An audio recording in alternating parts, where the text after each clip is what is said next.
Entre 1939 e 1945, o mundo mergulhou no conflito mais devastador da sua história, a Segunda Guerra Mundial. Uma guerra que redesenhou fronteiras, destruiu impérios e deixou cicatrizes que perduram até hoje. De um lado, as potências do eixo, lideradas pela Alemanha de Hitler, a Itália de Mussolini e o Japão do imperador Hirohito.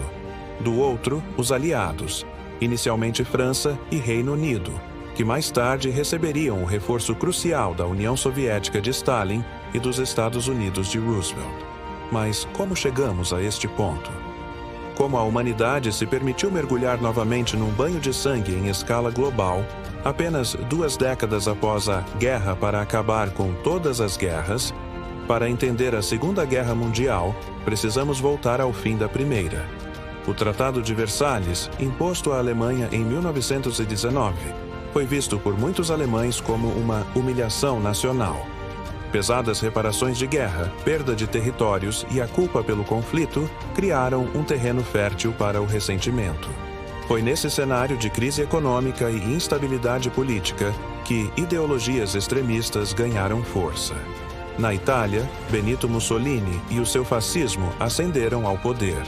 Na Alemanha, Adolf Hitler e o Partido Nazista prometeram restaurar a glória alemã, culpando minorias e potências estrangeiras pelos problemas do país. Enquanto isso, no Oriente, o Japão imperialista expandia agressivamente o seu domínio pela Ásia. A política de apaziguamento das democracias ocidentais, que tentavam evitar um novo conflito a qualquer custo, apenas encorajou a ambição expansionista do eixo. A tempestade estava se formando. O estopim foi aceso em 1º de setembro de 1939. As forças alemãs invadiram a Polônia, utilizando uma nova e aterrorizante tática de guerra, a Blitzkrieg, ou Guerra Relâmpago. Combinando ataques rápidos de tanques, artilharia e força aérea, a Polônia foi subjugada em semanas. Em resposta, Reino Unido e França declararam guerra à Alemanha, mas a ação inicial foi limitada. A calmaria que se seguiu foi apelidada de Guerra de Mentira, mas ela não duraria muito. Na primavera de 1940, a máquina de guerra alemã voltou a se mover com força total. Dinamarca e Noruega caíram rapidamente. Em seguida, a Blitzkrieg foi lançada contra a França, contornando a supostamente impenetrável linha Maginot.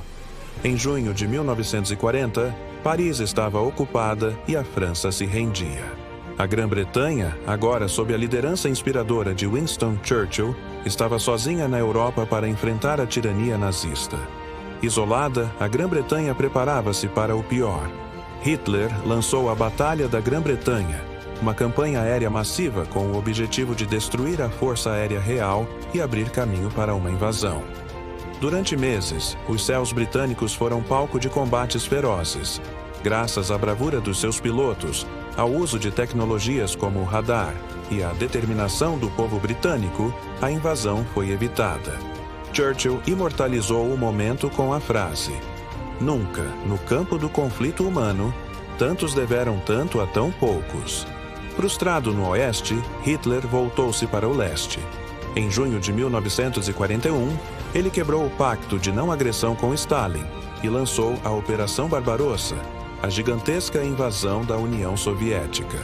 Inicialmente, o avanço alemão foi avassalador, mas o vasto território russo e o inverno brutal provariam ser inimigos implacáveis. A guerra havia se tornado verdadeiramente global e mais sangrenta do que nunca. Do outro lado do mundo, a tensão aumentava no Pacífico. Em 7 de dezembro de 1941, um dia que o presidente Franklin D. Roosevelt declarou que viveria na infâmia, a Marinha japonesa lançou um ataque surpresa à base naval americana de Pearl Harbor, no Havaí. O objetivo era neutralizar a frota dos EUA no Pacífico para permitir a expansão japonesa no Sudeste Asiático. O ataque foi devastador, mas falhou em destruir os porta-aviões americanos, que estavam no mar. Em vez de intimidar, o ataque despertou um gigante adormecido.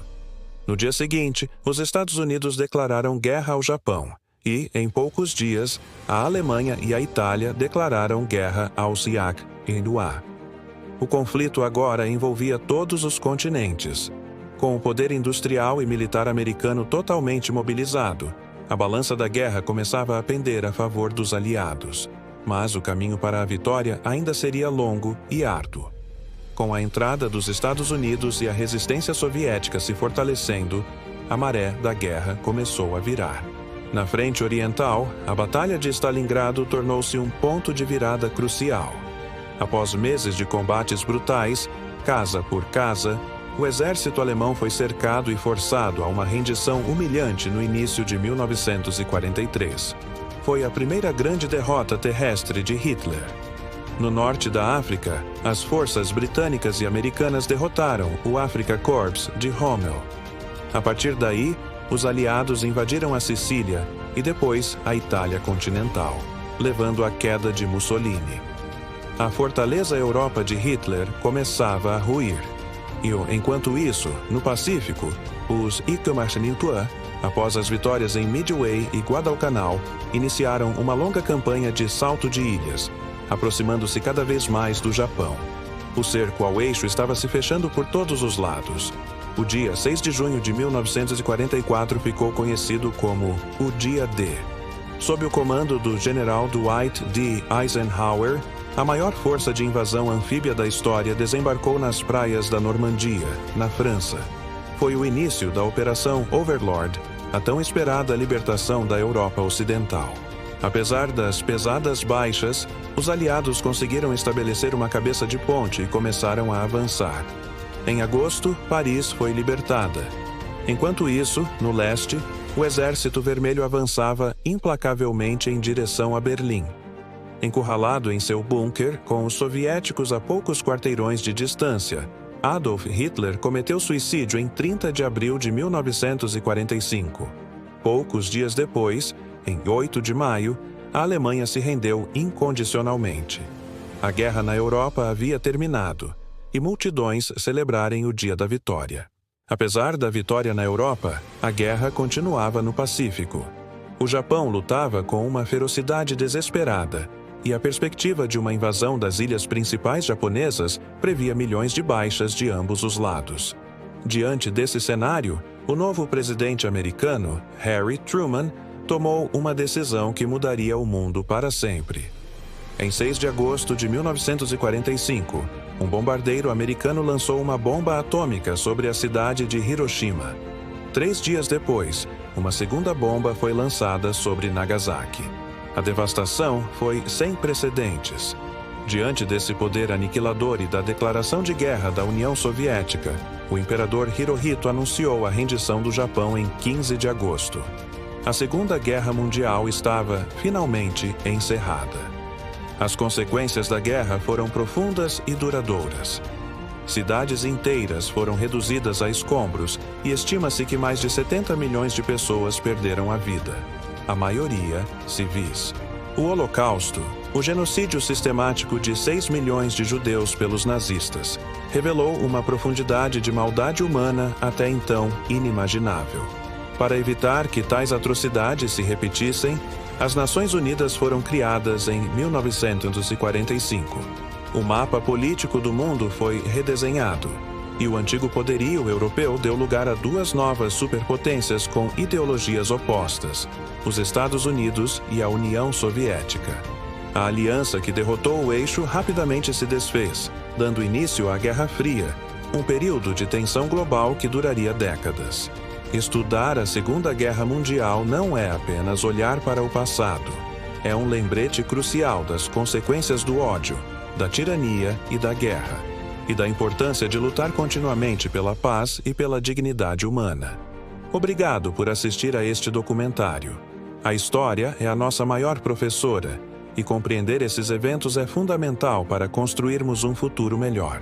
Se você gostou deste conteúdo e quer aprender mais, não se esqueça de deixar o seu like, se inscrever no canal e ativar as notificações para não perder os nossos próximos vídeos. Até a próxima!